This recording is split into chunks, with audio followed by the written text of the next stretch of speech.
What's up, everybody? It's your girl, Leona. Welcome back to my YouTube channel.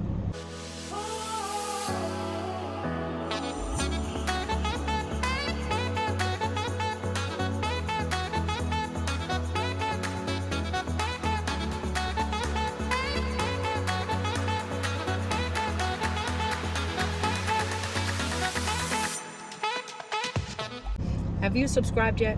Have you been liking what you're seeing? Give me a thumbs up. Give me a comment. Let's talk. We're going to talk about the steps that need to be taken to see the fulfillment of God's promise. Let's jump in. So I want to come to you from a few different scriptures. I want to give you some examples, and I'm going to be quick with the scriptures, but I want to give you 3 different places, and I know there's many more, but I'm going to start in Genesis 12.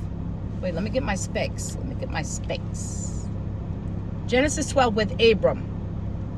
Now the Lord said to Abram, get out of your country, from your family, and from your father's house to a land that I will show you. I will make you a great nation. I will bless you and make your name great, and you shall be a blessing.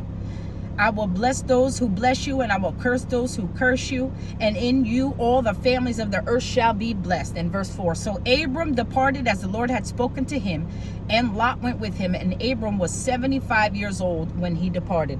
Now, let me just give you a side note. This was not the plan. But I don't care how old you are, God will still call you and use you. He was 75 when God called him out to take him to the place. All right, then we're going to jump to Acts 8, 26 and 27. And so Philip is being sent to preach to an Ethiopian. Now, in verse, did I tell you? Acts 8, 26 and 27, I'm reading the New King James. Now, an angel of the Lord spoke to Philip, saying, arise and go toward the south along the road which goes down from Jerusalem to Gaza. This is desert. So he arose and went, and behold, a man of Ethiopia, a wench of great authority under Candace, the queen of the Ethiopians, who had charge of all her treasury, had come to Jerusalem to worship. And we're going to stop right there. And then I want to give you Acts 9, verse 6.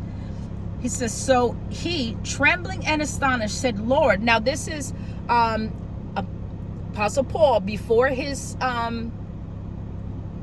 transfiguration. I would say transfiguration. He was Saul, who was persecuting the church. The Christians that believed in Jesus was the Son of God. He was persecuting, killing them, murdering, the worst of all. And so he met him on the road of Damascus, and he was blinded. And so the moment he hit the ground, he said, who is this, Lord? You know, so he knew right away. So he, trembling and astonished, said, Lord, what do you want me to do?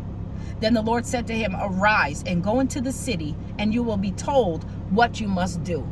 So here's the thing I want you to recognize in all 3 of these situations. They never gave pushback. The Lord told him to go and do something that seems so impossible or so crazy. And they didn't question him. They made the choice. That's step number 1. You must make the choice. I think I've given this in one of the other videos. Deuteronomy 30, 19 and 20. But it's really 19. It talks about, I lay before you life and death, blessing and cursing. Choose life that you and your seed may live. I want to find it in the scripture and to make sure. But yeah, no, I know it is. Deuteronomy 30. Deuteronomy 30 and 19. That says, I lay before you. So he gives you a choice, and then he tells you what to choose. Choose life. The path of God is life. The path of obedience to his word is life. And so here he comes to Abram. Imagine Abram, 75 years old, been with his whole family all his life, knows nothing else but what he knew for 75 years.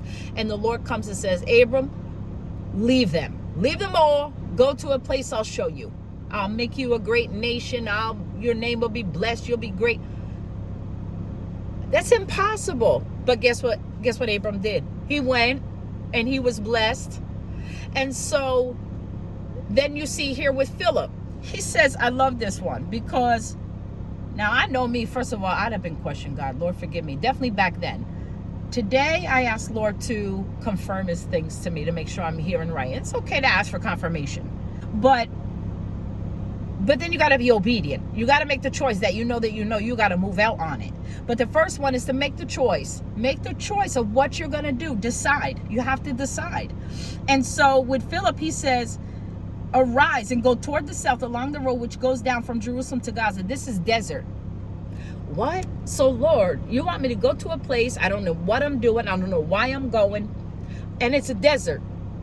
But he just goes, and he's blessed. Read the rest of the story. And then here with Saul, he knew he met God. He knew he was hearing from God. And he says, just go where I will show you. And he gets up and he goes. So the first step to having the promises of God for your life fulfilled, or know what God is calling you to do, is to choose. You have a choice to make. Are you going to take him at his word, or are you not? And then the second step is to obey. You got to obey. You got to obey what God is doing, even when you don't understand. You just move by faith. For we walk by faith and not by sight. That's faith. It don't make sense to the five senses. That faith will not make sense to the five senses. But you move out and God fulfills his word. So you have to decide, and then you have to be obedient. And Isaiah 1:19 says, if you be willing and obedient, you eat the good of the land. You'll want for nothing. God got you. But you got to know that you know that you know that he will. You got to know his word. That's why you got to meditate his word. So you got to choose, and then you have to obey. And then that's just step one of what God is showing you. So when you obey the first thing, then he will give you the next step. So many people are waiting for God to show them the whole plan, the whole path, before they even step out on step one. No, do the first thing that he told you to do. And once you fulfill that, as you're on your way, he'll reveal what's next. But you got to trust him. And then you got to make the choice, and then you got to obey. Step out by faith and do what God has called you to do. Don't delay. Don't hinder. It's not God holding back the promises. It's your disobedience. So submit and obey God. So I hope that encouraged you. Make sure you like, subscribe, share, comment. Let's talk about it. Have an awesome day and be encouraged.